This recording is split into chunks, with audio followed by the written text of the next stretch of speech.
It's been said that the two most important days of a person's life are the day they're born and the day they figure out why. Hi, I'm Jimmy Lakey, the host of the Critical Mission podcast. I figured out what my why was. I thought early on I might be a politician. Maybe I'd be a pastor. Maybe I'd be a preacher. I started a music company. I host a radio show. But my why, it was all discovered on the streets of Africa, in Rwanda, when I met a little child that I adopted and decided I'm going to take care of widows and orphans in Africa. My organization, my why is riverspromise.org. What's your why? What about my guest? What's their why? We tell the story of people's why right here on the Critical Mission Podcast. Hey, it's Jimmy Lakey. Welcome to the Critical Mission Podcast, where we tell stories about people finding their critical mission in life. It's been said the two most important days of a person's life, the day they're born, the day they figure out why.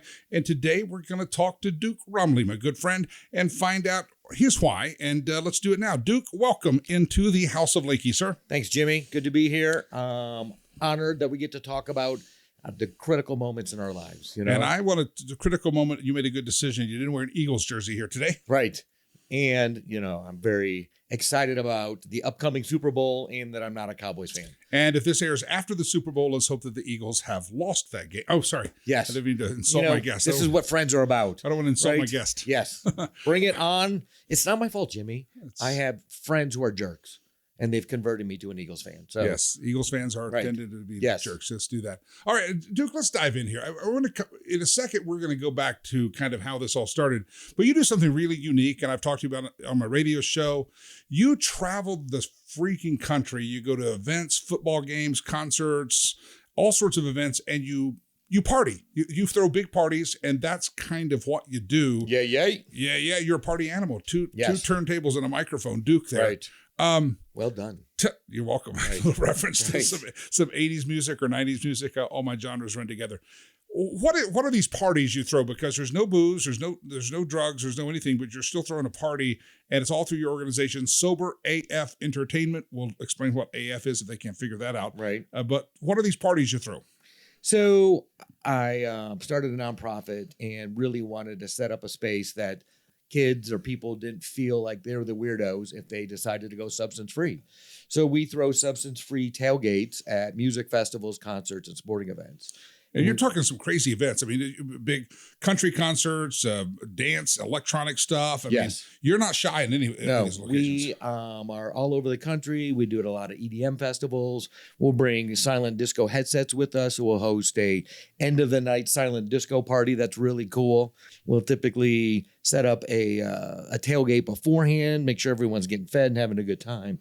We'll have some speakers at it, and then we'll all go sit together in a similar section. So people don't have to feel like, A, that they have to drink or do drugs to have fun, and B, they don't have to worry about getting beer spilled on them or roofied of some type.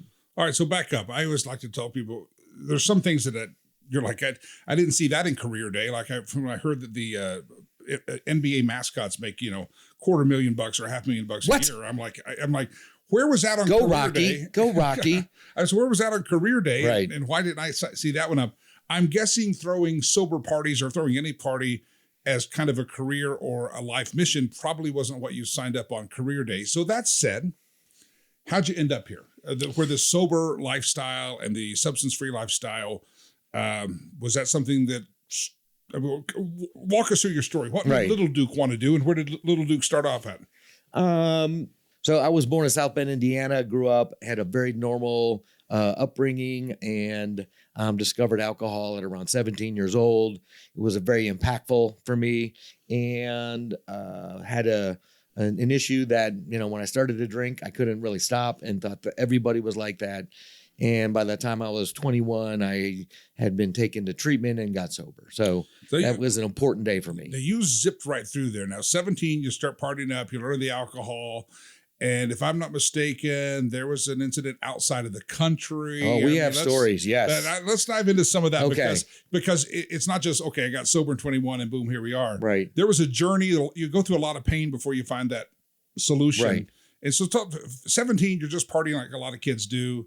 and talk about the spiral that happened. Well, I'll never forget the first time that I had that buffet style, all the booze I could get, right? You're at a kegger. It's University of Notre Dame kegger. I'm a kid in like freshman year of high school.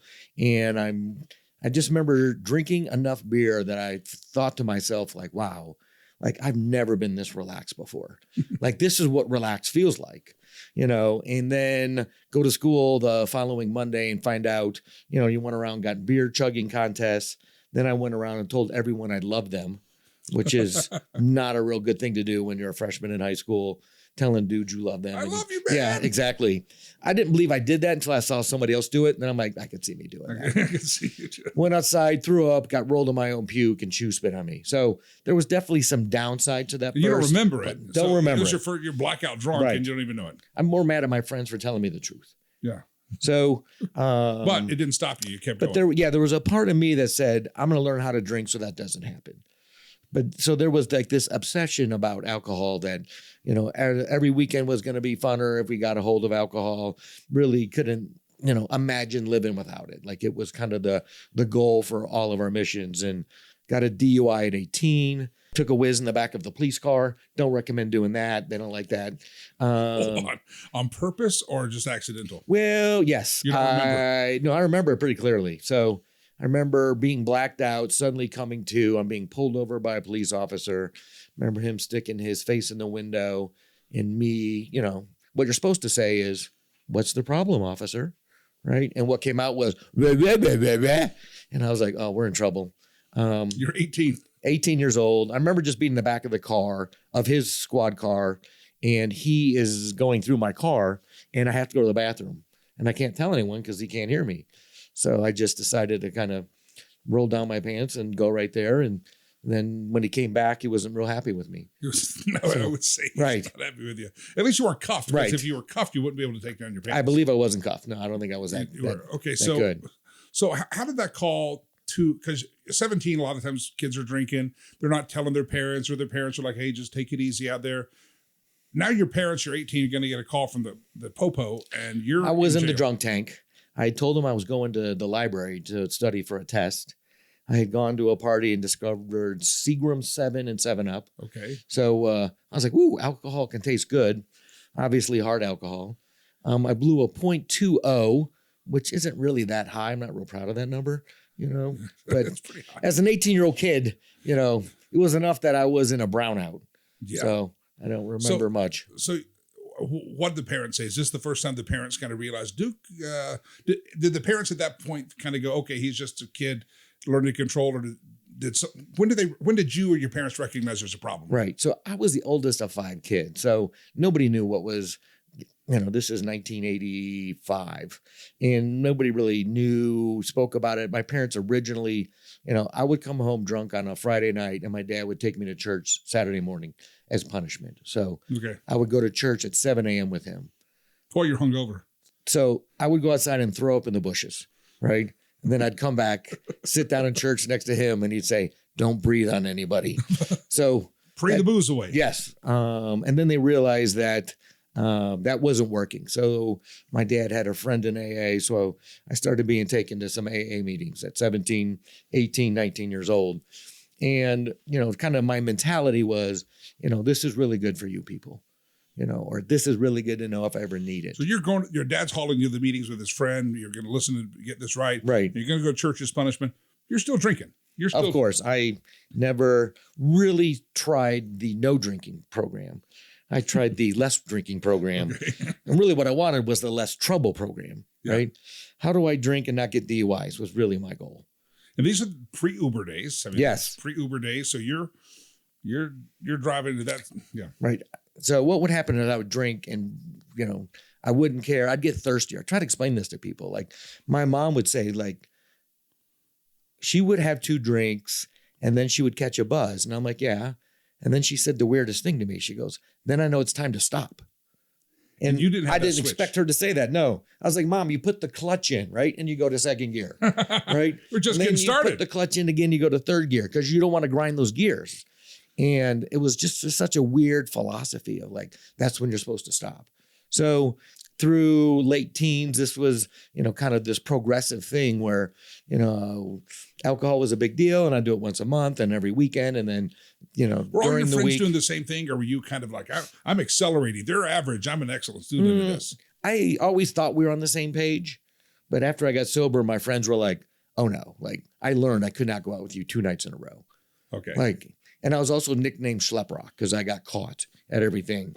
So if there was a kegger in the woods and there was 100 kids and cops showed up, we all scattered and 4 got caught, I was one of the 4 got caught. One of the 4. Yeah. So the Popo knew your name. They, yes, they definitely knew my name. And, I think it's always important to like, what's the difference between a heavy drinker and an alcoholic, right? And it kind of comes down to, when you plan on not drinking, do you stay stopped? Or when you plan on having a little, do you not stay stopped, right? And you can't control that. And those were kind of the 2 questions I had to answer when I turned 21. So you head off. I've heard part of this story, but we're going to get the detail now. You head off. I think you headed to Mexico. You were on a party trip to Mexico, spring break or something. And isn't that kind of where it all So came crashing being down? a good con man, I conned my parents and let me leave South Bend, Indiana and go to the University of Arizona in Tucson. And one thing about Tucson is Nogales, Mexico is about 40 minutes away. And there's no ID needed, 25-cent Corona and 25-cent tequila. So that was Never Neverland. So you could always go. Disneyland for Duke. Oh, yes. And so the fact that we're right at a Super Bowl. So this was Super Bowl weekend of 88. Okay. Your Denver Broncos were playing the Washington Redskins. And I went down Friday night and we were just going to go down, have a good time and spend a couple bucks. And so we go down there, we go to this one bar that I like, have a bunch of tequila, go to a couple of the bars. I brown out. I don't remember the rest of the night until we're walking back to the car to go to the US side. And I remember elbowing my buddy. I'm like, hey, let's just stop off at my favorite bar. And we walk in there and the federales are waiting for us, And they start taking my buddy's money and smearing it on the counter after they dip it in beer. And I think this is hilarious, right? And it turns out he had some fake $20 bills that he didn't tell me about. And but during the night, somebody else had figured out what was going on. But I was in a blackout, so I didn't pick up on this. So the federales were waiting because the 2 gringos have some counterfeit money. They're waiting for you in the bar going, okay, here, going to pass them to work. They didn't think we were dumb enough to come back to that bar. Okay. Right. But we did. So I'm pretty sure the local owners, complained to the cops and the cops showed up to look at the fake money. And next thing you know, here these idiots are walking back in there blacked out. Usually when you got a quarter beer, quarter tequila shots, you don't need fake money to buy them. You would think, right? You can just get the seat cushions for that. Yeah, man. exactly. It's not like you're buying a new. Here's $1. I think we're good for an hour or two. Yeah, the seat cushions, you could have found that. So probably bad use of counterfeit money. They all are bad uses of counterfeit money. Don't try that at home. So federales wait for you, and then what happens? Then we are taken to jail. So I spent the night in jail, and I woke up on this morning, actually, 37 years ago, in jail in Mexico. So this morning that we're recording this, yes, 37 which years is ago, January 30th, would have been the first morning I woke up in jail in Nogales. Woke up in jail. Now, I don't want to, well, maybe I do. What's a Mexican jail like? Oh, so it is inmates running the asylum, right? And I didn't speak any Spanish. I woke up and there was one bunk bed and one bed. You did. You knew how to say cervezas. You would think, right? You know how to say cervezas. But yeah, Feliz Navidad. But there was like 9 of us in this jail. So it was more like of a holding cell that probably had about 120 people in there. And every 8 hours they would do roll call. So they would go through and you had to stand out in the courtyard. And when they got to us, they'd say the gringos, the gringos. So you got fed 1 meal a day and it was some soup that had 0 flavor. And they gave you 2 tortillas. So I could go on that diet right now. I could lose a few pounds. You and I maybe we should go on that together. So, how long were you in the jail? So I get thrown in jail Friday night. Saturday, that's when I find out it's not drunk and disorderly, it's counterfeiting. I had yelled at my buddy so much they put him in a different cell. I'm expecting like the A team to show up at any time, right? This is how I was going to bust this out. Sunday, Super Bowl Sunday, finally the U.S. consulate calls. And they're like, hey, do you mind if we tell anyone you're in jail? And I'm like, tell the A-team, tell anyone, like, get us out of here. And then on Monday, mom flies down. So in Nogales, you're guilty till bribed innocent. So she's got to fly down Monday, Tuesday. They've got some lawyers talking back and forth. By Wednesday, she find out it's going to be $25,000. And this is 1988. Wow. So mom, to her credit. You've been in jail Friday, and now it's the following Wednesday. Correct. Thought you were drunk and disorderly. Found out your buddy was passing counterfeit bills. Therefore, you're with him. Right. And now it's Wednesday, and she's got to pay the bill to get you out, to back her across the border. And mama finds out it's $25,000 in 1988. Right. And mom says, I've got 4 more at home. Good luck with this one. And mom walks. Oh, wow. So 2 days later, they're like, how does 4,000 sound? So that's my trade-in value. $4,000. So if I got drunk, she could take me back and get the $4,000 back. So for $4,000, she gets a cashier's check and gets me turned over to the Treasury Department, which was actually the Secret Service at the time. Okay, yeah. So they already knew the whole story. They knew I wasn't involved, and this other guy was just being a knucklehead. So the best part about this story is mom says, look, it wasn't really your fault, but if you hadn't been drunk, this wouldn't have happened. Straighten up and fly straight. And I'm like, yes. So she leaves, and I've got, and she spends $4,000, flies back to Indiana. You're still a student right. in Arizona, and she's like, Duke, don't do this again. Right. I got to go home. And the following weekend, there's a party in San Diego. And I can't go. I got a week of school to catch up on. I tell like 10 guys, there's no way I can go.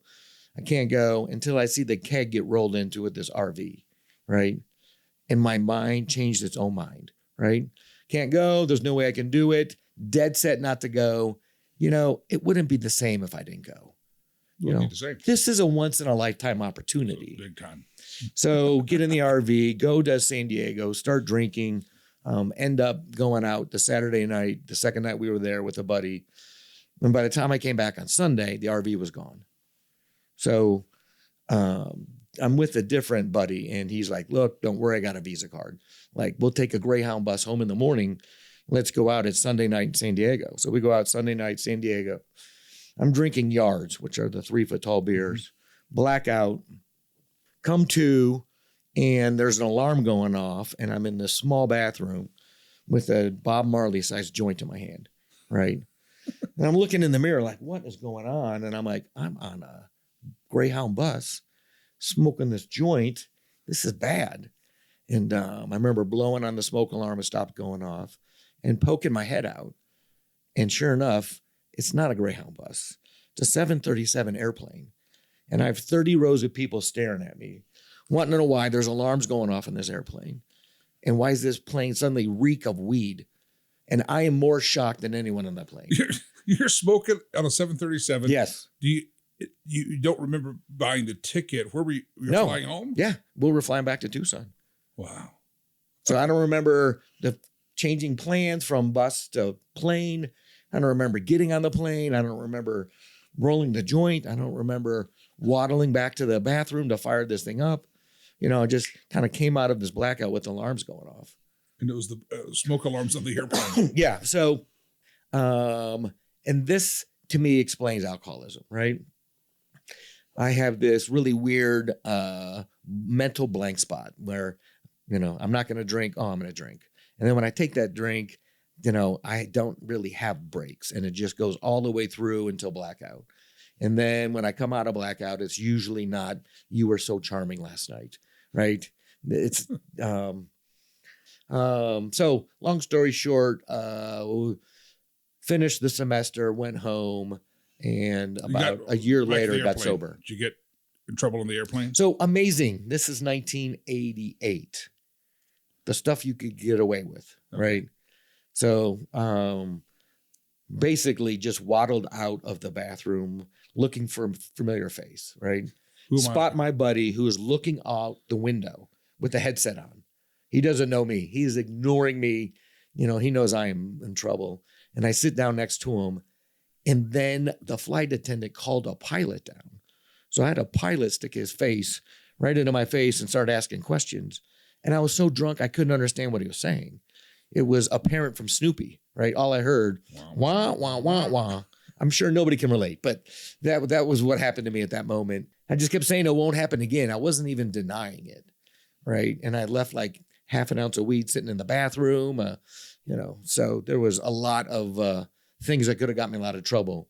But they realized I wasn't a threat. We flew to LA. I passed out, woke up in LA, changed planes, and we flew to Tucson, and nothing ever happened. So you said a year later you finally got sober. What triggered that? Mom had already told you to behave yourself. You've been in the Mexican jail for a week. You've set off the smoke alarms in an airplane. Right. And nothing's stopping, man. Duke, you're switching the clutch. You're in fourth gear now. Yes. You're in overdrive. Well, yeah, it was red flags for other people, right? DUI at 18, getting arrested in Mexico at 20, coming out of this blackout, smoking weed on airplanes. Like, it was obviously accelerating to more trouble, and I could be at risk physically, putting other people at risk.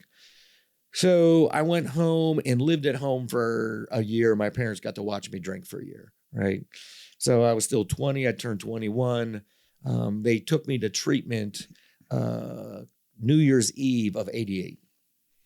And after being there an hour and listening to mom and dad talk to the counselor, I was like, it's New Year's Eve. Nobody gets sober on New Year's Eve.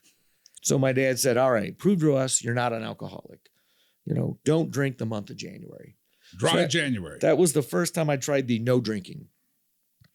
And on my own, with the threat of being dragged to treatment, I lasted 8 days, And on day 8, something happened. I was just like, I'm going to sneak in some drinks, and, I deserve this. And I think it's really it was important for me to have that last year of struggling and realizing I tried my way and it wasn't working. And kind of the bottom line was I felt like I was stuck in quicksand. And I'm watching all my friends come back to South Bend, and I'm working as a bartender, going to community college, and miserable. And they're, graduating from colleges. And, I just knew that I had a lot more potential, and that, I was going nowhere. And basically, if I got in a fight with my parents, I had to go live at a buddy's couch and couch surf and be a bartender. And that's kind of where I was in that, spring of 1989 when I actually did get sober. So dry January doesn't last. Your parents said, prove it. You've obviously failed to prove it. What didn't happen to lead to the sober moment? I think my parents just kind of like, we'll let the semester finish. And then the first day of school being out, which was May 15th, they took me to treatment. And I went to treatment for 8 days, and it kind of got my attention that this was a big deal. And I got out of treatment, and I kind of felt like I wasn't the black sheep of the family. And I knew I'd drink again. Like, maybe this will last 6 weeks. Maybe it'll last a couple months. But in the meantime, just kind of enjoy not being the schmuck of the family. And I think that was really important to me. And then I was able to kind of, celebrate 30 days and 60 days and then 90 days. And it kind of built up to, I left town and went to a new town to go to college in Louisville, and was really, I think I didn't have a car for the first 2 years, and people taking me to meeting, and kind of the spirit of AA got me more than anything else. So you thought, okay, I'm sober 30 days. It just kept going. It kept going, and I think I just got a lot of positive reinforcements from my family that it was really good. And, I think finding a community that still had fun, that was sober. So what I had been doing, and I had been going to a lot of Grateful Dead concerts when I was in school in Tucson. So in about 2 years, I'd gone to about 15 Grateful Dead shows, and I'd heard about this group, Wharf Rats, which is this sober support group inside the Grateful Dead, which I thought was crazy. But obviously it registered in my brain. And then when I was taking the treatment, I was like, well, if I can still see the dead, then maybe this won't be so painful for a couple of months. Wow. It's also fascinating. How many years have you been sober now? So it's now 35 years. 35 years. 35 sober. years. All right. So fast forward, you find, okay, I can do this as long as I get to see the dead. I go to the concerts. I give the affirmation. I like it. Fast forward, we talked about you throw parties for a living now. You're basically, that's your organization, Sober AF. By the way, you've given me some great goods here. I started to wear this on the program, but they said I look like Where's Waldo, so I didn't decide to wear that. The Sober AF Entertainment. What triggered that? So you see the dead, you realize the value of a sober community, the concert and the music community. Talk about the founding of Sober AF, and when the light went on, you said, I was made for this moment. This is something I should do. So I always knew that, getting sober is super awkward, right? And you got to learn how to walk through life without this buffer of alcohol, and we like alcohol because it reduces your anxiety walking into a scenario. And when you're newly sober, it's like you're a raw nerve. So a lot of people go to treatment for 30 plus days, get out and last maybe 6 months. And, it seems like that first year is when the highest likelihood of relapse is. And, if you can teach somebody how to have fun sober, it'll get them through a dark night, that they can look back on a really good time. So I kind of knew that in the back of my head. And, I'd still gone to see a lot of Dead shows and a lot of other concerts. And I have a low threshold for pain.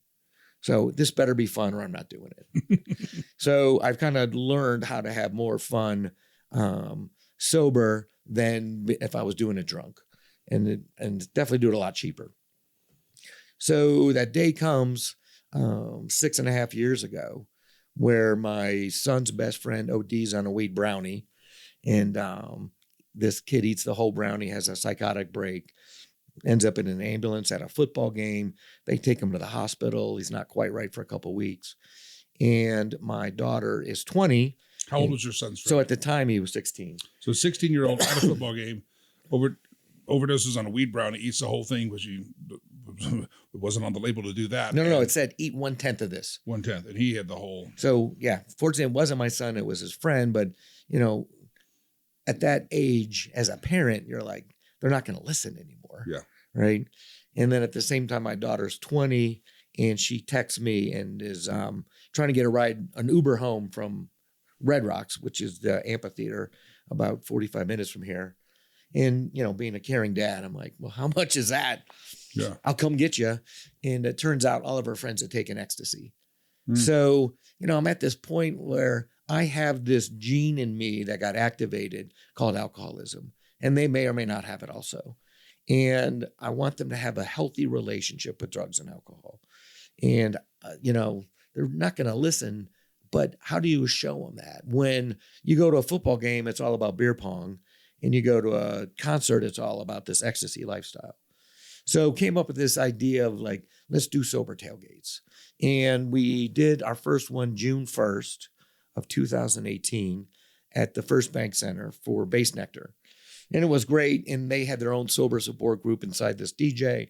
And we supported that. And then we did one at Red Rocks later that month. And then we did a Rockies game. And it really was the Rockies game. We sold like 125 tickets in like 2 weeks, right? Didn't know what we were doing, just put some things out there and thought, what, there might be a real market for this, right? Selfishly, I started it because I wanted to show my kids how to do it. And then you realize like, man, this is really impactful there's a large group of people who shouldn't drink, have some addiction issues. But there's also a group that, doesn't drink. We got this dry January. We have a generation growing up drinking a lot less than our generation. They're doing a lot more drugs, but they drink a lot less. So, I mean, you obviously went through some crazy stuff, Mexican jail and fun stories, but I'm sure you meet some people at these events and they have to go, wow, thank you. This is what's some of the reactions you get from people? How impactful is it? Right. So we do a lot of festivals and it's great that we can return year after year to like Decadence and Global Dance and, kind of seeing this pink mohawk 23-year-old kid wearing one of our jerseys from like 3 years before. Okay. Right. I mean, it's kind of it's a beautiful life moment, right? Yeah. When all this work you do for 6.5 years, somebody comes up and says how impactful it is. So it's everything from somebody coming up and saying, hey, I've relapsed and I'm really glad you're here. This reminds me of how good it was when I was sober.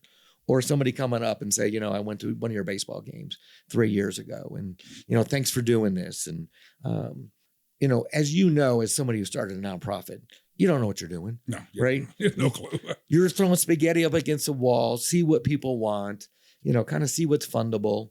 Lakey has this amazing way of inviting people in, and they are part of Rivers Promise. Yeah. Right. So as the outside looking in, I wouldn't say envy, but a really appreciation for the team of people you have helping you with this, because I got grant money. So grants help, and I'm throwing, chicken wing eating contests at tailgates at football games, right? And you're doing this amazing work of, educating people and getting them homes. It's still impactful, because we always say on the critical mission, not everyone's going to go start a school in Africa. Not everyone's going to start a nonprofit, but everybody out there's got a mission, and you're helping people, and that's the key. Right. And whether they're kids in Africa or whether it's somebody that just needs a sober place to not kill themselves drinking or taking drugs. And it's all impact. Right. Well, so the faith that I had was, what? I have this thought in my head that I should start this thing. And I've never been a part of a nonprofit. I'm a pretty selfish guy. And I kind of knew like this was important, for my kids, but just in general. And, going out into a space that's never been done, at least the way I wanted to do it, has been really interesting. Before COVID, we had lots of support from treatment centers financially. And then COVID hit, and everything we did was shut down, concerts, games. And we ended up doing like a virtual music festival on Twitch, and we had like 46,000 people watch. Wow. It was amazing. We had no idea what we were doing. We didn't get any of their emails addressed. Like it was kind of a one-hit wonder. And that's not true. We did it 3 times. And in the spring, but by summertime, nobody wanted to watch a concert on their phone. But when we're just kind of learning on the fly. And since then, we really don't get support from treatment centers. Yeah.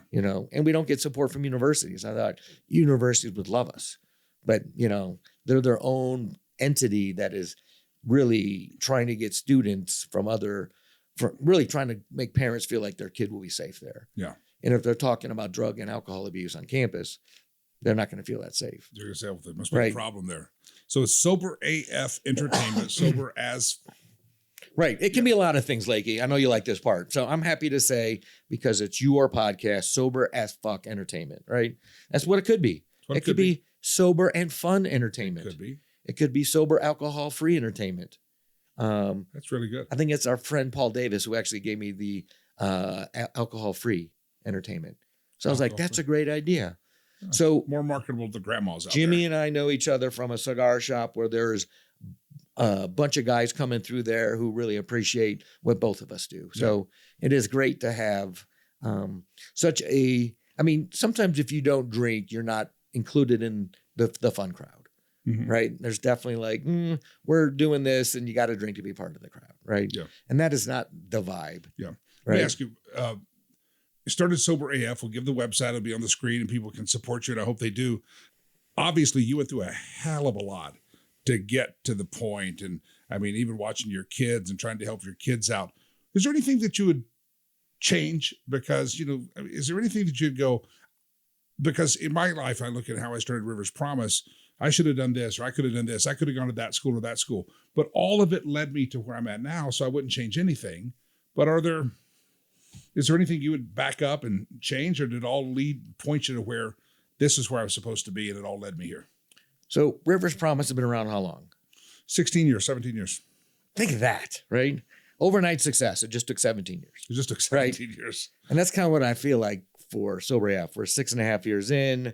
At some point, I think it's going to be able to catch more momentum. We're just in a really weird time of, trying to help people be substance free, right? Yeah. Meaning we don't sell anything. So we had a bill in the Colorado Senate to have all venues in Colorado over 7,000 seats to have a 4% substance free section, right? We really couldn't get anybody financially to kind of get behind our bill. And as soon as the alcohol and the business or lobby came in, they killed it.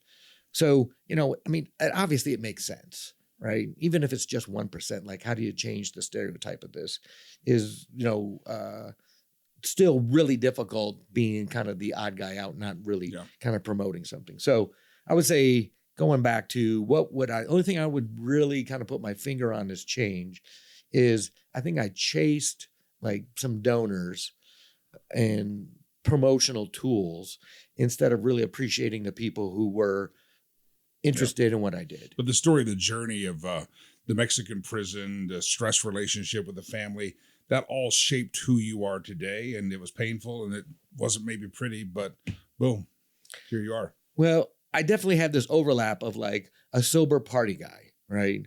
And I'm also like 35 years sober, so I'm not afraid to put it out there. Yeah. Right. And it's not my identity is, just the sober guy. I've got a lot of, really enjoy having fun and enjoy cutting it up. And, I typically walk into a room and start giving everyone grief and, kind of talking about your hat and, get a free bowl of soup with that. Right. Right. But, I just think that it's kind of the different character traits that I have are perfect for me to be able to kind of be the leader in this space. The two most important days of a person's life, the day they're born, the day they figure out why. Yours probably, you had several days that kind of spawned that. It was waking up in a prison, smoking weed on an airplane. There were several moments that slapped on the head going, okay, maybe red flag. Maybe I was made for something more. Duke, thanks. If somebody wants to support Sober AF Entertainment, I hope they will.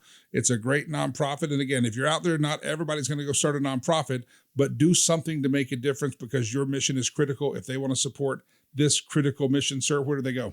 So our website is soberafe.com. We have, like I mentioned, Nuggets. We have some DU hockey games coming up. We have Avalanche games. We have different concerts. College football season, you're all over the country. We were just going over the 2025 college football year, where we're going to go. So if you would like us to be at your event, please contact us through the website, soberafe.com. Soberafe.com. Two most important days of a person's life. The day they're born, the day they figure out why. Don't forget, my mission is critical, your mission is critical, and we'll see you next time.